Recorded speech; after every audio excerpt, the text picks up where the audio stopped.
Welcome back to the Kushka channel, everyone. Got a fun one for you today. Today's going to be episode 4 of Project LB7 Duramax Spool Up. In that first episode, we removed the downpipe. Second episode, we removed both exhaust manifolds and up pipes. Third episode, we removed the turbo. In this fourth episode, we are going to completely disassemble the turbo down to its individual components. And this is going to set us up for the next episode where we rebuild the internals of the turbo cartridge and we do a port and polish of the exhaust housing, port matching to the downpipe as well as port matching to the up pipes, and then we reassemble and she's good to go. So if this sounds like your jam, go ahead and lightly tap that like button for me, hit the subscribe button and turn on your notifications, because we still got a few episodes to go. And so if you are doing something similar or you were entertaining the idea, it's always nice to see somebody else do it first, and I'll show you all the close-ups and give you all the pointers that I have. So join me on this experience. All right, let's get to the video. All right, we're here, guys.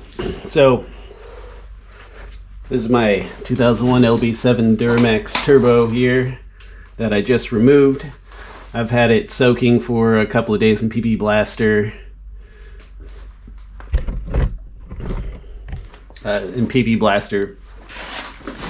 While I port match the manifolds and up pipes. And what we're going to do here is I'm going to start pulling it apart and take a look at the internals, see if it's been rebuilt before or not. This is a kit I picked up for like 50 bucks, 60 bucks, I can't remember, from KB Diesel Performance. It has a 360 thrust bearing instead of the stock 270 thrust bearing, and ultimately what this will allow us to do is it'll allow the turbo to have a higher RPM threshold, so it can spool faster for longer without blowing up on us, so that's important. Also has these nice bearings in there that should be an upgrade in quality. So I doubt this thing has ever been rebuilt, so if not, I'm gonna throw this in there, but if it looks like it already has a similar kit in there, I might just leave it alone. But we'll see. I gotta crack it open and find out. First thing I gotta do here is I gotta remove this oil return line, which is 12 millimeter, and then I'm gonna remove the turbo horn, which is 10 millimeter. So I'll just go ahead and zip this out.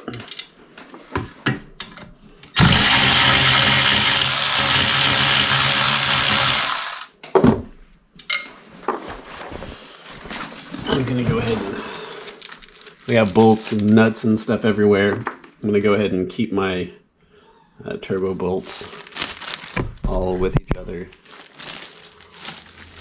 Okay, get me a 10 mil.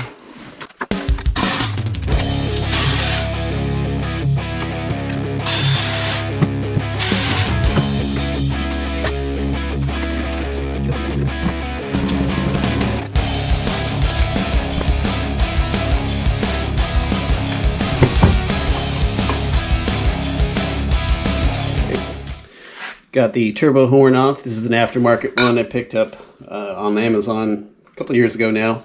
A very worthy upgrade. If you don't have one of these, it does help with that throttle response. Gives you a little quicker spool up. Gives it a nice whistle too. Okay, I can gently pop this off here. There we go.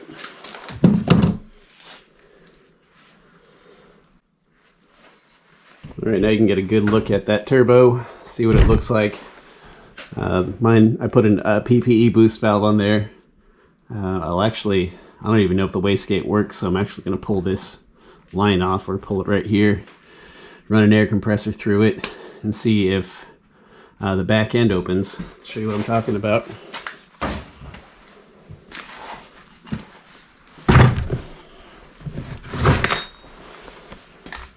So fixed vane wastegated turbo,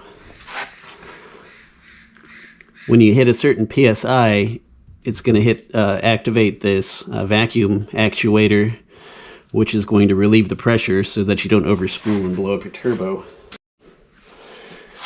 Okay, I'm going to go ahead and test out the wastegate, make sure that it's working okay. I just pulled the tube off. As you can see, it's just a couple little hose clamps. So I'm going to go ahead and turn on the air compressor. I'm going to put this, plug it right into the nipple of that actuator there, and what you're going to be looking for is this to lift up.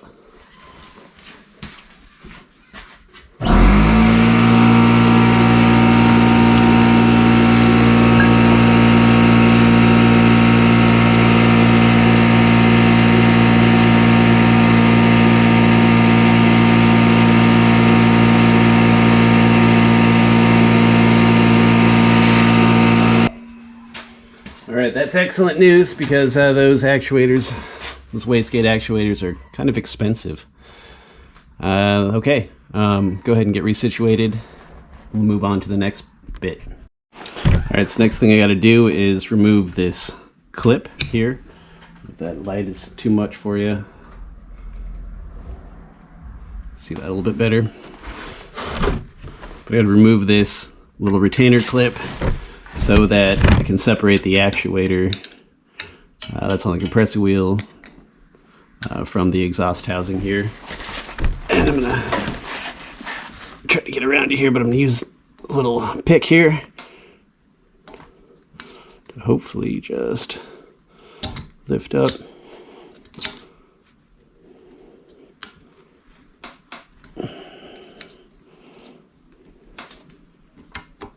Oh, here we go. Got it. As you see, it's just a little retainer clip. Okay. Now that is separated. Okay, so we got to take off the compressor housing here so that we can get to the compressor wheel. And to do that, I'm going to pull off this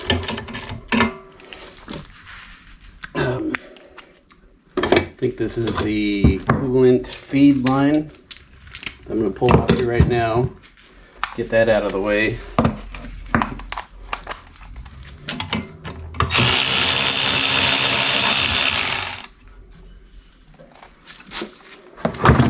And now we have a bunch of these little bolts to take off.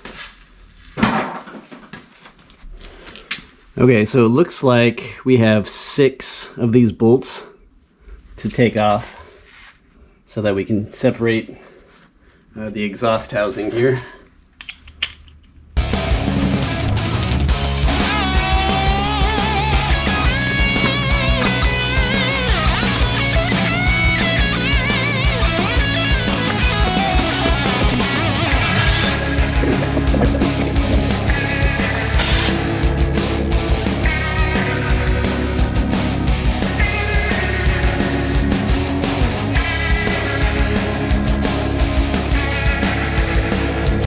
Alright, with those 6 compressor housing bolts off, I don't think there's anything else holding this on anymore.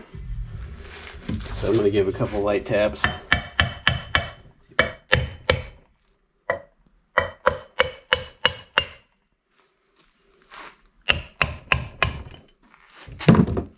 This pops right out.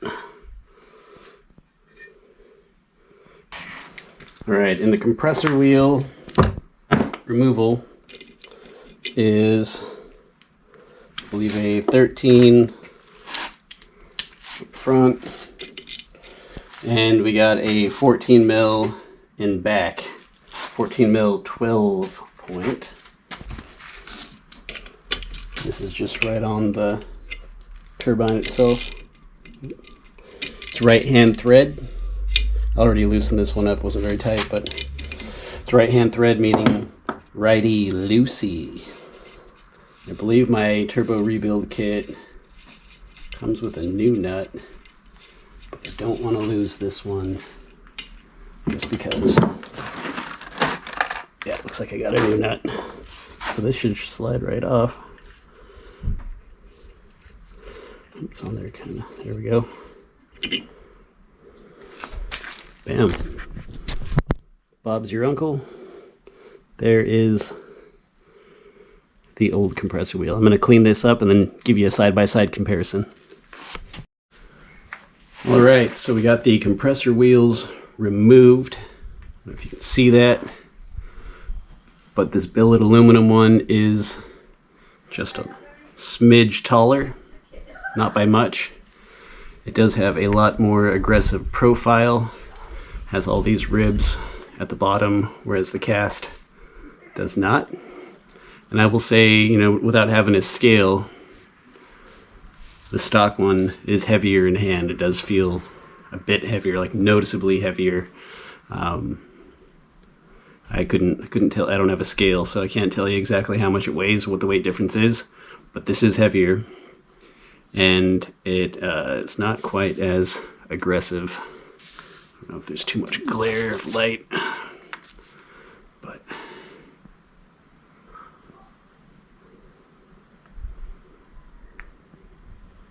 which one would you rather run?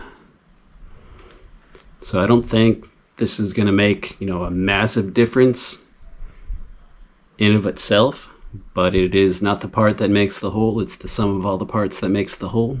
That is to say, between the new compressor wheel, the new driver's side manifold, the manifolds, both manifolds being gasket matched and polished, and the up pipes being polished, and now the turbo is going to get rebuilt, and that's also going to get gasket matched. I think all of these little tweaks are going to make a big difference overall in the performance and spool up time, and I'm pretty excited for this. This one's a Spool Logic 11 blade. As you see, it's pretty slick there.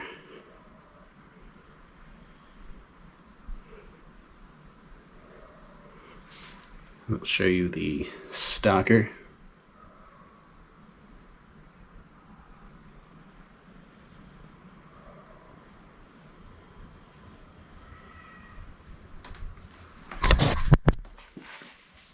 So I picked this up for, forgot how much, 150 bucks maybe. It was pretty reasonable. It was the least expensive one that I could find on the internet, and I think the next one's up where I think you can get for like, you can get the 6 blade for 175 on up. Usually they're about $250 for a new compressor wheel. You can pay $450 for Batmo wheel or Wicked wheel. The Wicked wheel 2 has a similar design to this. Pretty common design, I think. But this should help me spool up a little bit quicker. Should give me some more bottom end torque. And because it's 11 full blades, as it's spinning in the low RPMs, when I'm down 1500 RPMs or so, when I'm just cruising on the highway, or if I'm up in the mountains and I'm going real slow and just creeping up with the camper on back there, this should still be feeding the engine plenty of air. So I want to show you how much taller the new one is compared to the stocker. So I got my housing cleaned up a little better. I noticed where the blades sit. See this this cutout right here for the surge. Now I got this bottomed out. I don't know if you can see that. Got this bottomed out, and it sits just barely past that. Just barely past that cutout. You can see this one's also bottomed out now. It sits quite a bit past where that cutout is. The other one, stock one, sits about right here. This one sits way up in here. So that should make a difference. Just wanted to show that to you real quick before we move on. Okay, next we got to separate our exhaust housing here. To do that, you're going to need a 10 mil on this band clamp. Wrong way.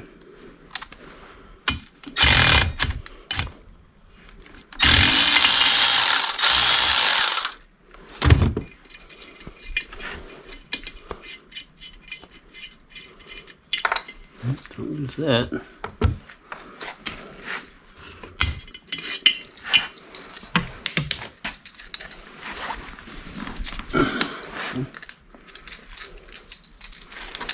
Let's go ahead and put this back together so we don't lose any of those parts.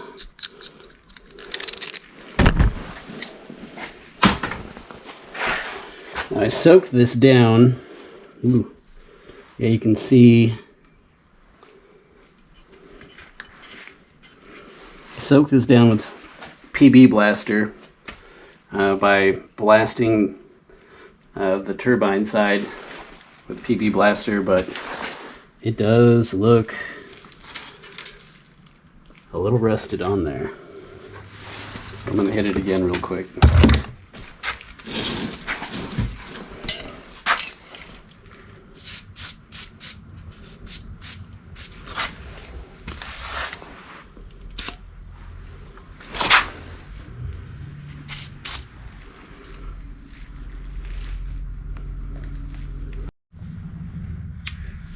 Okay, to give myself a little bit of clearance, I'm going to remove this plate here. It's a T40 Torx bit. Try to be real careful. I think my rebuild kit comes with new Allen bits.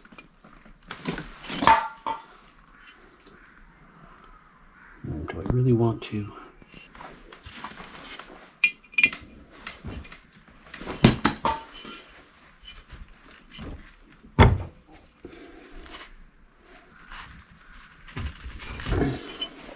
Well, those are in there.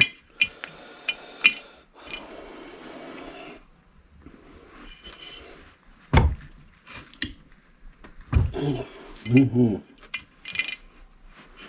Try to tighten a little bit. Oh, those are in there way too tight.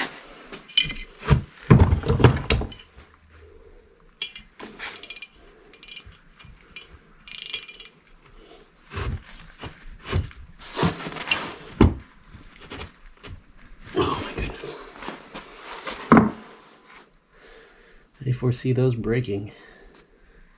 Great. Be soaking those down. Oh, PB blaster. Might just have to soak everything down. It's getting kind of late. Anyways, it's about dinner time. After 6, better start cooking. Notice this, they tapped right out. This is like, that's where a bolt goes. That is prime for catching rust. It's unfortunate. I'm going to soak the absolute bejesus out of this.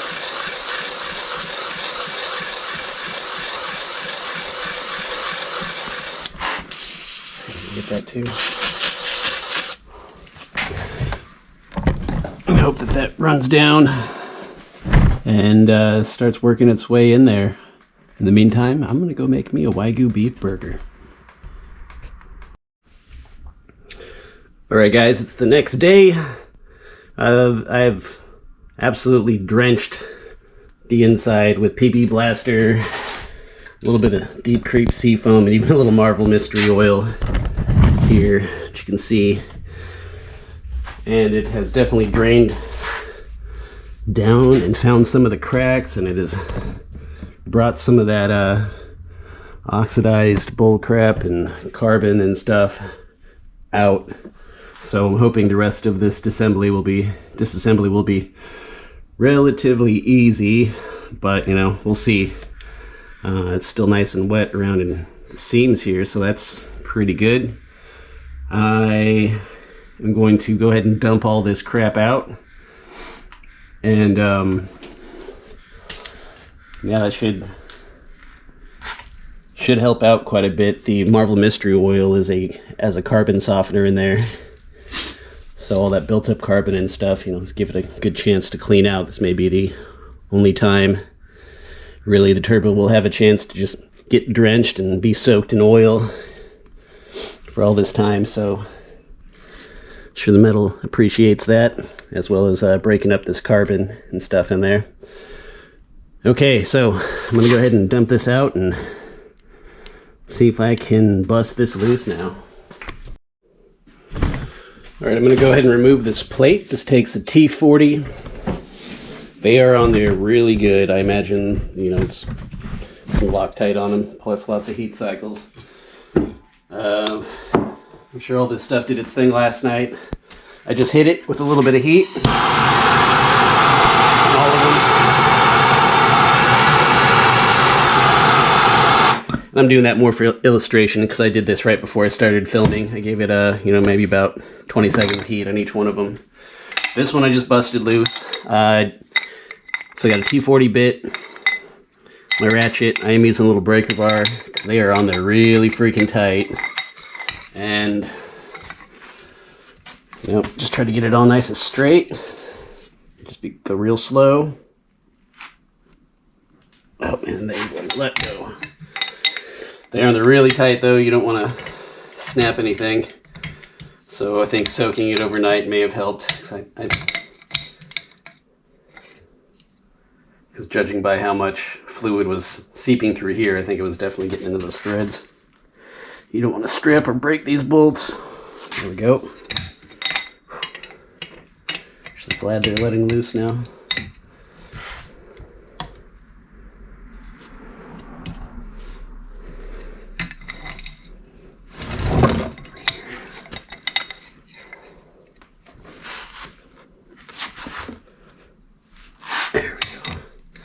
Okay, that is a relief. I thought I was going to snap some of those, but it came out pretty all right.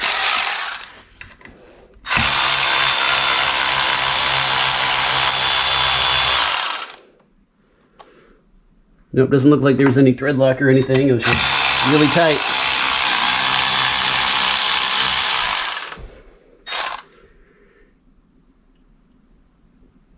Yeah, and it does look like that PP blaster worked its way in.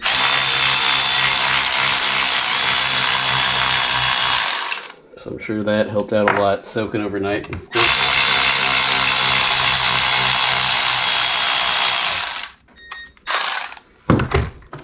Okay. Put these in the bag.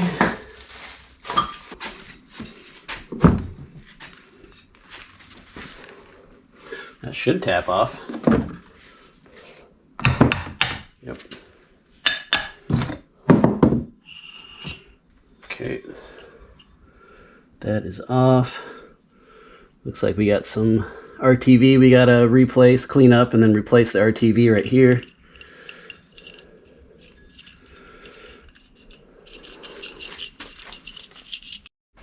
Okay, these 4 little T4 Torx bits are in there pretty good. I'm gonna give them a good little tap. If I can find something small enough to tap it with. There it is. Just give it a little tap here. I think we just want to break some of that Loctite free.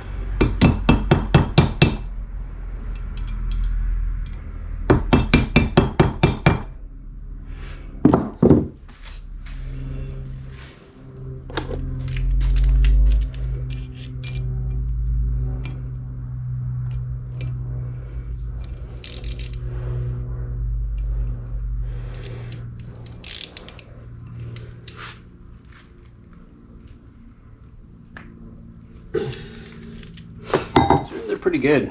I'm gonna tap on it a little bit more, see what I got here.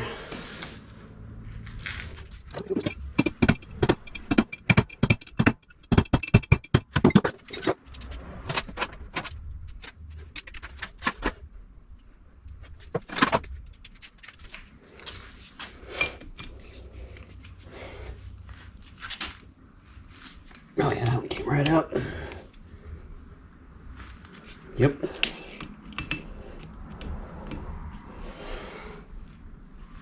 Yep. Okay. Oh, those are nice and loose now. Okay. So he's got to give them a little tap and looks like they'll come right out. Definitely don't want to lose these. I think I'm going to get a separate little baggie for these little pieces, or maybe set out a tray or something. Okay, so I'm going to back those out. Be right back. Okay, so I haven't removed that thrust plate yet, but I am tapping on this a little bit.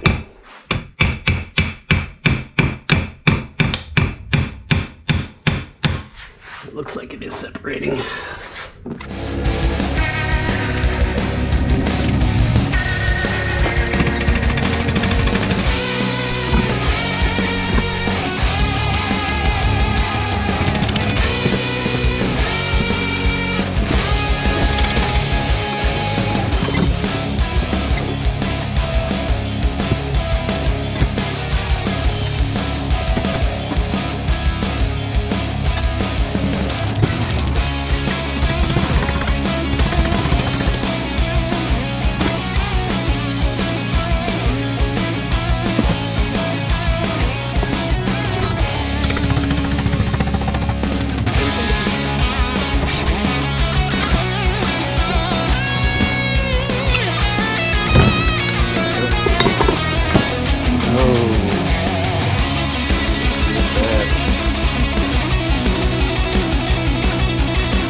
Okay, we got that out. You can see this is all pretty well soaked in here. Looks like this turbine will slip right out now. Got some heft to it. Okay, I'm gonna clean up the spot here so I can continue working.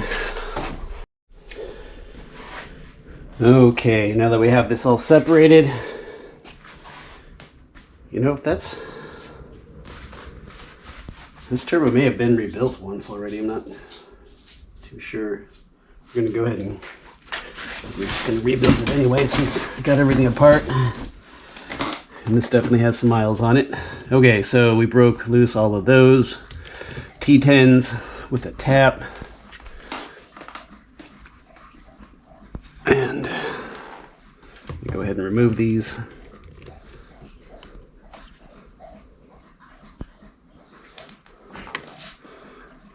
Now my rebuild kit from KB Diesel Performance comes with new screws with an Allen head, so I'm not sure which one I like more, the Allen or the Torx. This might just come right out. Yep.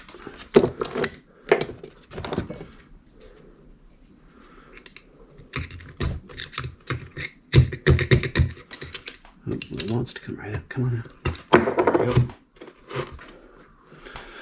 And this does have a 360 thrust plate, so same as the one that comes in the kit.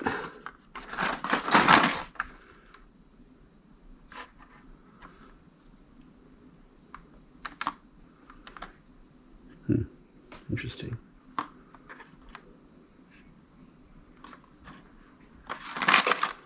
Okay, well, go ahead and put that aside. Looks like this just pops right out.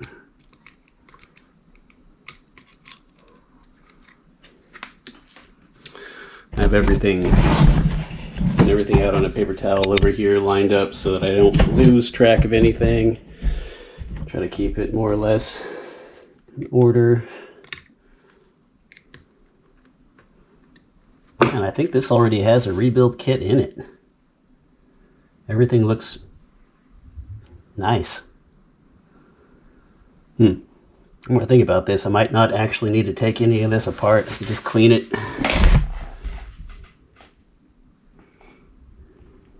And save the rebuild kit for next time. And I'm seeing all this RTV sealant and stuff on here, so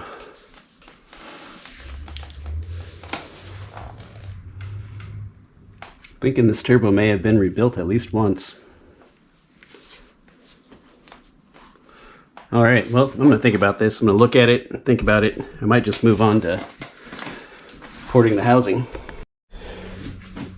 Okay, moving right along here. I'm gonna separate this plate. Man, that has a lot of crap built on it. It's a good thing to take these things apart every once in a while and just clean them, I suppose. Okay, so Important to note, these things are all directional. So I'm going to go ahead and try to put this back in the same spot that I took it off of. Notice this little pin, this little guide right here, that fits into the turbo housing in a very specific way. There's a little pinhole there. So I think I'm going to mark this.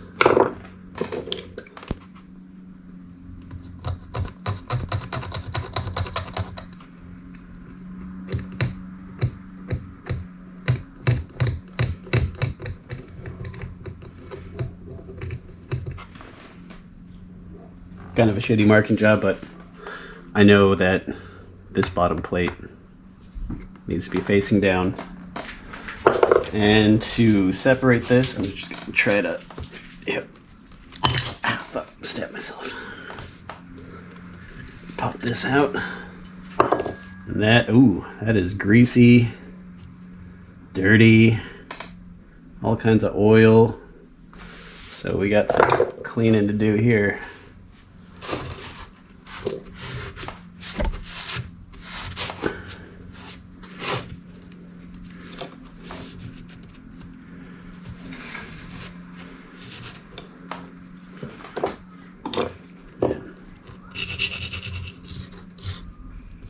Oh yeah.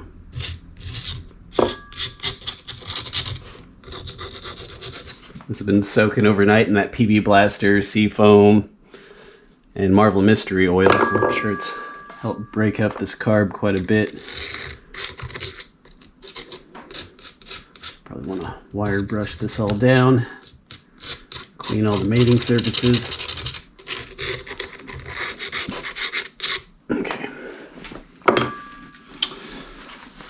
All right, well, I mean, looks like it was freshly rebuilt not too long ago. It already has that 360 thrust plate, and you know, all the hardware looks relatively new. So I have mixed feelings about rebuilding it, but considering how dirty it is and how far I've come already, I might as well just finish it off. And to do that, looks like I'm going to need some smaller Schnagens, what do you call those things? Alright guys, so we have some really tiny snap rings in here. I don't know if you can see that. That's basically what the inside looks like. Snap ring, bearing, snap ring, and then I think on this side we got a little plate here that we can just knock out, and another bearing that should fall out after that, but then there's a snap ring on the bottom part of that bearing in there. They're really tiny and kind of a pain in the ass to get to. So I had to go get some special little tiny snap ring pliers here. Just these super little guys, tiniest little things ever. And I'm just gonna fight with it and try to get that, get those snap rings to come out so I can get the bearings out. And honestly, okay, got that first snap ring out. Kind of a pain in the ass. Ultimately, I just got one side hooked on and I just kind of yanked that out. So probably could have done that with a pick. Might do that with the next one. Gnarred up the ring a little bit, but that's okay because the rebuild kit comes with a new one. The bearing in here, it's the next thing that we got to take out. Call this the back bearing. So I'll just make sure to put everything in order. But these, you should just be able to hook them, yep, and pull them right out. And that's what that bearing looks like. And both sides are tapered, as you can see. I think you can see that. Both sides are tapered. So it doesn't really matter what direction you put it in. So we'll call that the rear. And it looks like there's another snap ring way the heck in there. You gotta take out.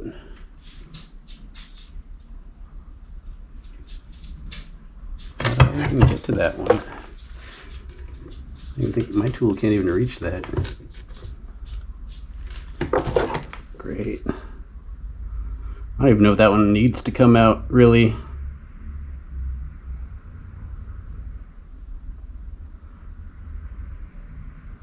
Yeah, I mean, there's nothing wrong with that snap ring. So there's another snap ring way deep in there. And that's, I don't think you can see that really, but it holds this bearing in place right here. So you got one snap ring on the bottom, holds that in place, and you got one on top, so it just stays locked in there. The one on bottom is pretty far in there. I can probably pull it out with a pick.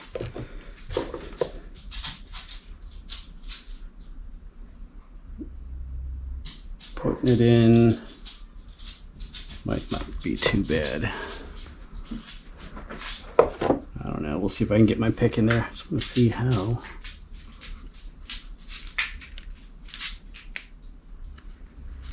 Just want to show you how little these snap rings are. They are tiny. It looks like I bent up my tool here. Let's straighten it out. 22 bucks already. Already bent it up. And broke it. Great. Let's see if I can get that to work. Not really. Well, that's fun. Now I'm gonna get one back in. A $22 tool.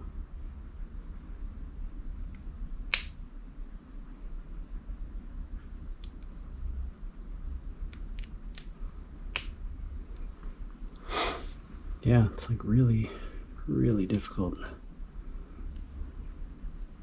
This is the smallest snap ring tool that Napa had. I think I can probably make it work though. If I can get one more out.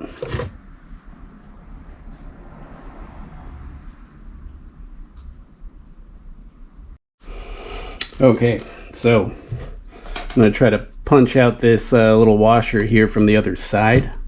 And as you see on the other side, I'm going to punch out this, I'm not even sure I got that first part in frame here. I'm going to punch out this washer from the back side.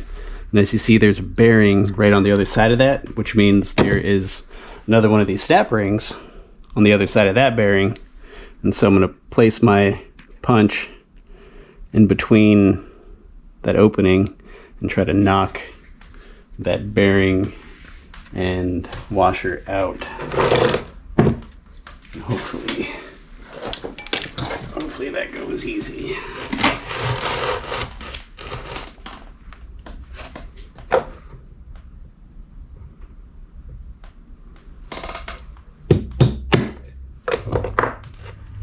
Yep.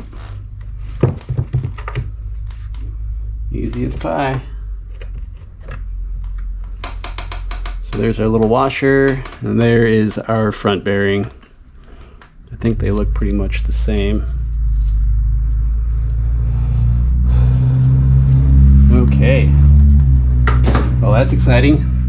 That means all I have left in there are two snap rings that I think I'm going to leave because they don't really need to come out. I don't know if you can see that. There's two snap rings in there. Nothing wrong with them. They're just little retainers. They're not all beat up, chewed up, rusted. And my tool doesn't really get in there anyways. So I'd have to pull it out with a pick, which I can do. But reinstalling it now with this end broke off is going to be fun. But I really don't think I'm going to need to do that.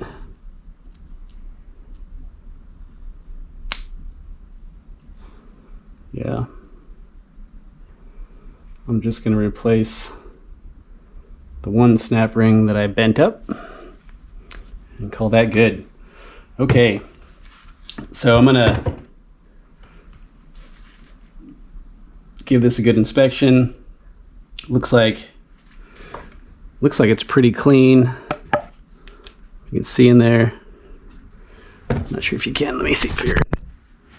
Okay. So this whole opening right here, this is the oil drain. So the oil comes in through the top, gets all mixed in with the bearing here, comes in through top, mixes in with the bearings, wets that turbine, and then goes into this cavity where it's all lit up right there, and then drains out the bottom. And what I'm liking what I'm seeing in there. It's all clean and polished. Not polished, but it's clean. There's no big chunks or anything in there, which means we've been getting good drainage and good oil flow. So that's been keeping the turbo healthy for the most part. So that's good. Also may help that I soaked it with PB Blaster Seafoam and Marvel Mystery Oil overnight as well. But all the rest of this stuff is covered in carbon and crap. You can see all the carbon right here. And the plate was also covered, and I've had that soaking all day right now, and it looks like it's starting to polish up. So I'm going to go ahead and give this a good scrubbing. It's going to take me a while, but needs to be done. And then we'll start reassembly. I'll bust out my new kit here, and we'll start reassembling. So pretty happy we got that. Okay, I guess I'll check back in with you here in a bit.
Okay guys, and we are all cleaned up.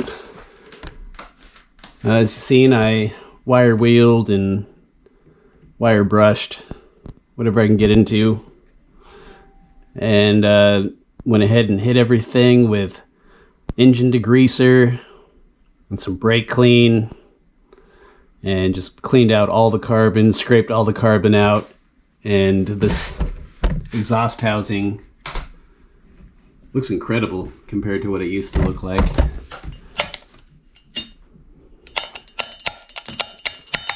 That moves nice and free. If I did nothing else besides clean out the carbon and put everything back together, I bet you this turbo would be absolutely amazing. It's after seeing all the carbon built up in this turbine and in the housing and everywhere, absolutely everywhere, it's amazing that this turbo would spin it all. But you know, up 20 years of carbon buildup, that's just how she goes. Okay, so I think next we're gonna rebuild this cartridge.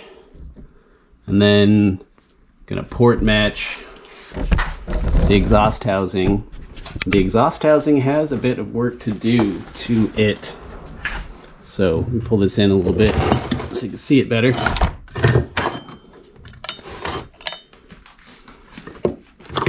But you'll notice that there's this little step up right here. So not only do we have a little bit to cut off, you can see where it's all burnt on this little ridge right here, where it's burnt all the way around the perimeter. We can cut all of that out. We can cut back this step up and take it all the way back to the ramp. And I think the ramp is essentially where I'm going to stop, because that ramps up to the actual turbine, and you don't want to touch anything around the turbine at all.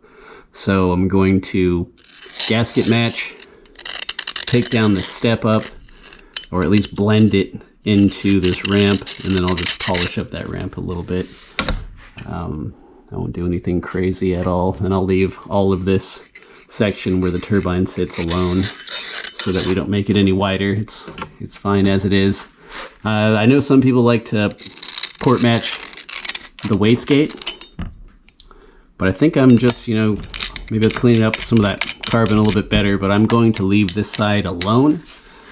Simply because, I don't really want my wastegate to flow incredibly well, because that's taking out the pressure of my my turbo. That's taking exhaust gases that could be going through my turbine, opening it up and letting it back out my exhaust pipe. And I don't want that to flow incredibly well. I'd rather that flow as it is and as it was designed to, because once you hit a certain pressure, PSI pressure, the wastegate will actuate, lift this open, and this flows right into here. Like so, if you spray water in here, it'll shoot right out here. Right out through that wastegate. This is nice and clean, not stuck anymore. I don't think it was stuck before, but I mean, it didn't feel like it moved this easy. That'll probably last like 0.2 seconds as soon as exhaust starts running through. The other thing going to port match is where the up pipes connect to this pedestal. You can actually see where this burnt ring is, and that's where exhaust gases were hitting it. That's where it's getting caught up when it smacks right into that. But exhaust gases, like water, do not like hard 90-degree angles. They don't just flow around, they go straight up and they get pushed, and that slows down your velocity a little bit and actually creates a little bit more heat than you want. And so since we already port matched the up pipes, we're gonna gasket match the up pipes. We're gonna gasket match this as well, and it'll have a nice 1-to-1 ratio. It'll just it'll flow very smooth into that port. We're gonna do the same thing on this side. Not quite as much needs to be taken out, but we'll just straighten it out a bit, polish, in here as much as we can, get it all nice and blended.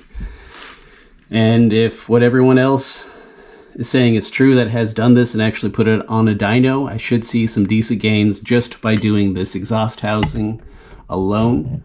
So what I have read on the old forums that were backed up with some dyno charts, it always depends on the truck and the dyno chart, who's dynoing, what the barometric pressure is, the elevation. So it's all going to change depending on your truck and where you are, and what time of day it is even. But on average, it seems like most people are getting, with a 100% stock truck, about 40 horsepower gain just by port matching the exhaust side. Those with a more built truck, just the basic airflow mods and a tune. It's like a tune, cold air intake, a turbo horn, some intercooler pipes, hot and cold, and a free-flowing exhaust. Seeing upwards to 60 horsepower just by doing this. I'm also going to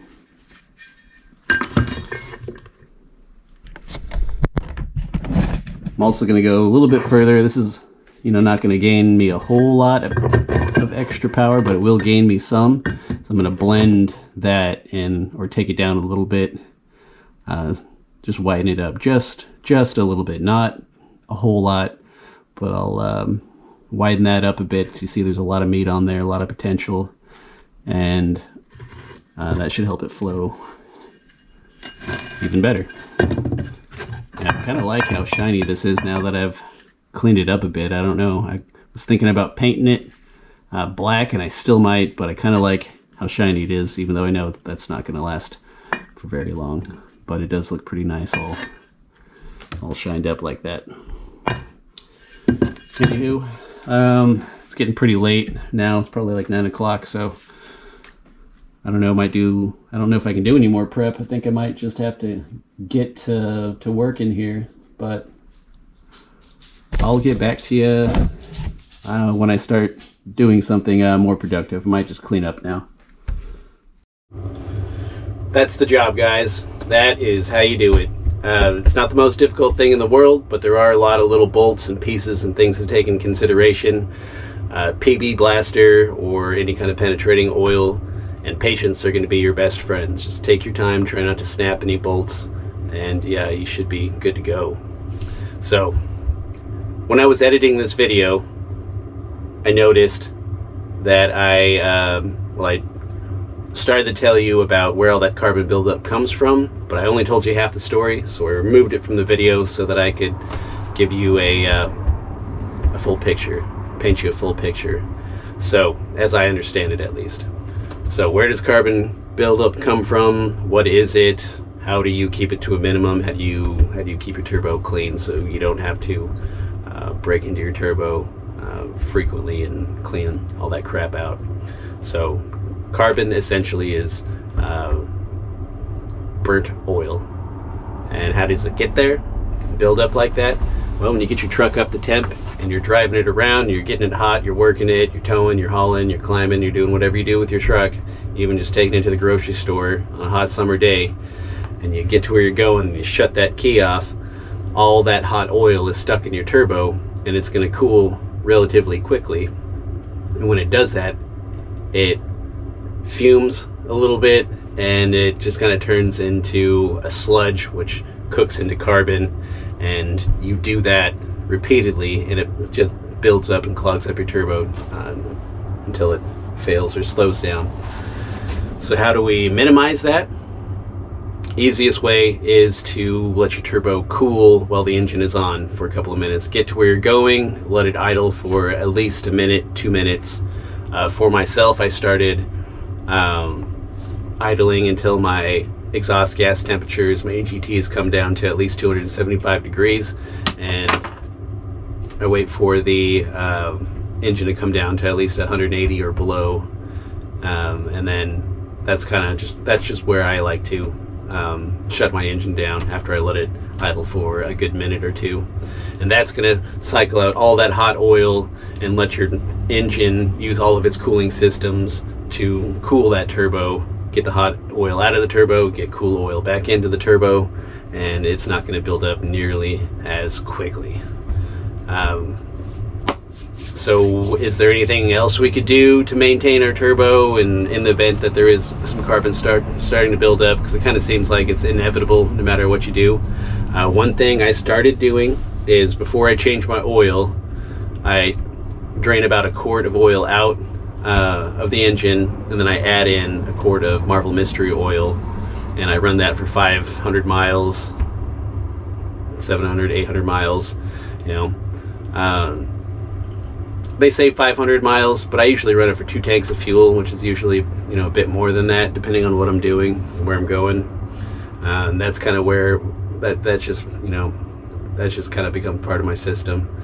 And the fans of this channel have heard me talk about Marvel Mystery Oil quite a bit. It's some great stuff, primarily made out of white mineral solvent, mineral oil, has a heat polymer, anti-wear agent, and then probably most importantly for this particular use, it has a carbon softener, so it's going to help soften up that carbon. So when you turn your truck back on, or when it's running, it's softening up that carbon, and hopefully it's blowing it all out and back down into your oil pan. So that's one thing you can do to help keep your turbo healthy and clean, especially after you do the full scrub down and you get it all nice and fresh, and you want to keep it that way as long as possible. So If anybody else has any tips on how they keep the turbo nice and clean besides taking it apart and scrubbing on it, which of course you know is always the best way, go ahead and drop it in the comments. Let us know. Share the wealth of knowledge, or if you have a different understanding of where that carbon comes from, how it builds up, you know, let us know. We're all here to learn. So here to learn, share information. Another drop in the lake, right? Thanks for sticking around this long. Hope it helped you. Hope you found it entertaining. If it did, please consider lightly tapping that like button, subscribing, hitting all the notifications, especially if you have an LB7 Duramax. We don't have a whole lot of content on the web, do we? We don't. I looked. That's part of why I started this channel. And if you were doing something similar to your LB7 turbo removal, you're trying to get some more spool up, you have a tow haul rig, you just want a little bit more power out of it, and you really need your truck for work, low RPM, high air velocity, high torque type of work truck, like old Peg here, the Alaskan Overland rig, then the series is the series for you, because everything that I'm doing to this truck in this series is so that I can create as much power down low as I possibly can.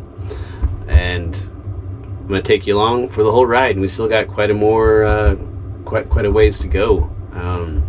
After the turbo stuff is done, we move on to pulling the heads and replacing the injectors with LDS sack nozzled 45 overs, and I port and polish the cylinder heads, lap the valves, and throw on new grade C gaskets and studs, put it all back together, and then we're going to go test on it a bit and see what happened. Pretty excited to share all of that with you. So if all that sounds good, subscribe, notifications, join us on this journey. All right, guys, we'll see you over in the next video.